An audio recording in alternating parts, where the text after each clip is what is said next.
Kasabay ng pagbibitiw sa BICAM ay sinisi ni Congressman Romeo Momo Sr. ang politika bilang motibo umano sa pagsasampa ng reklamong plunder laban sa kanya. Kaugnayan ng mga nakuhang kontrata sa gobyerno ng kumpanya ng kanyang pamilya. Ang politikong nasa likod umano ng reklamo.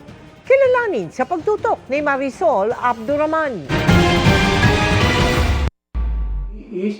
Dahil umano sa delikadesa, kaya nagbitiw si Surigao del Sur Representative Romeo Momo Sr. sa pagiging miyembro ng May Cameral Conference Committee na nagsasapinal ng 2026 National Budget.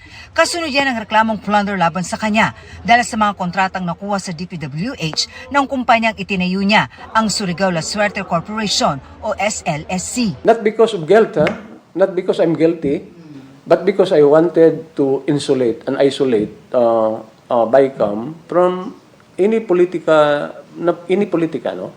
Naghinayang din ako because I should be part of the history. dahil this is the first very transparent BICAM, ano? Iginit niyang nang manalong kongresista, nagdivest na umano siya ng shares.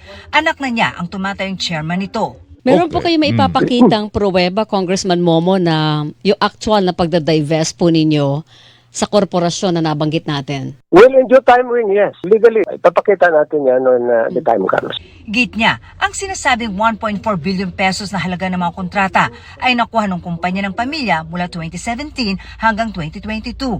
Ang mga kumpanya namang nakuha ng anak ng manalo siya noong 2022, hindi umano mula sa kanyang distrito. I think ang iba dun, mga ka-joint venture lang yan. Yun ang alam ko. But definitely wala sa aming distrito. Hindi nyo ba nasabihan ng inyong anak na huwag ka munang pumasok dyan sa mga kontrata sa pamahalaan dahil naglilingkod ako sa pamahalaan ngayon.